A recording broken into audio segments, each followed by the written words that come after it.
आज मैं आपसे एक सवाल पूछना चाहता हूं। जो 57 सांसद भारतीय टैक्स पेयर के पैसे पर विदेशों में गए ऑपरेशन सिंदूर के बाद भारत की बात रखने, पाकिस्तान का पर्दाफाश करने, उन्होंने क्या हासिल किया?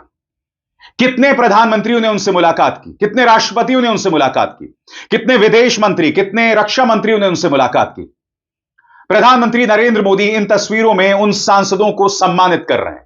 यहां पर देखिए, शशि थरूर के साथ मुलाकात करते हुए उनके चेहरे पर कितनी बड़ी मुस्कान है।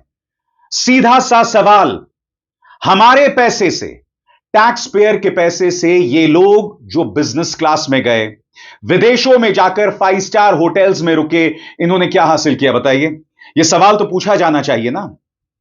बताइए, यह सवाल कौन पूछेगा? और आज मैं इस बात को लेकर नाराज क्यों हूं दोस्तों? क्योंकि यह तस्वीर मुझे लगातार साल रही है, यह मुझे डिस्टर्ब कर रही है। देखिए किस तरह से एक भारतीय छात्र को, जिसके पास एक वैलिड वीजा था, अमेरिकी इमिग्रेशन अधिकारियों ने जमीन पर लिटाकर उसे हैंडकफ्स लगा दिए, बेड़ियां लगा दी हैं। वो लगातार चिल्ला रहा है, मैं पागल नहीं हूं, मेरे पास वैलिड वीजा है। और यह तस्वीर मैं आपके सामने क्यों रख रहा हूं?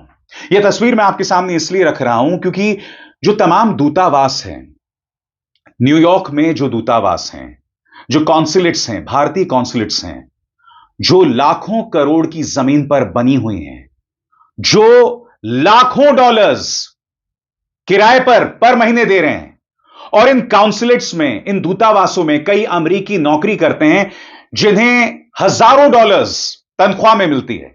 ये लोग क्या कर रहे हैं बताइए ना। जब एक भारतीय युवा की इस तरह से बेइज्जती की जा रही थी, तब इन्होंने क्या किया? अरे भाई, ये सवाल पूछे जाएंगे ना, क्योंकि मैं नहीं भूला हूं जब देवयानी खोबरागड़े का अपमान किया गया था, तब पूरा भारत एकजुट हो गया था। तब हमने अमेरिका को दूध का दूध और पानी का पानी कर दिया था, ठीक कर दिया था उन्हें।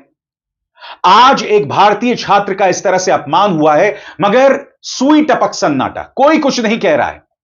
Absolute pin drop silence. मैं आपसे पूछना चाहता हूं, क्यों?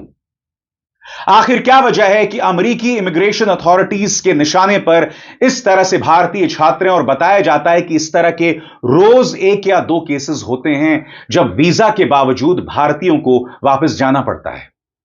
आपको पता है ना, लोग अपनी जमीनें बेच देते हैं, लोग नौकरियां कर रहे होते हैं, उससे कुर्बान करके वीजा हासिल करते हैं और अमेरिका जाते हैं, और फिर इस तरह से उनके साथ बर्ताव होता है। मगर सबसे शॉकिंग बात, हमारे पैसे पर पल रहे भारतीय कॉन्सुलेट्स, जब एक गैर मुस्लिम मुल्क का जवान जुल्म के खिलाफ बोल सकता है, तो 57 इस्लामिक कंट्रीज क्यों नहीं इब्राहिम तरावरे की तरह हिम्मत करें और मजलूम का साथ दें।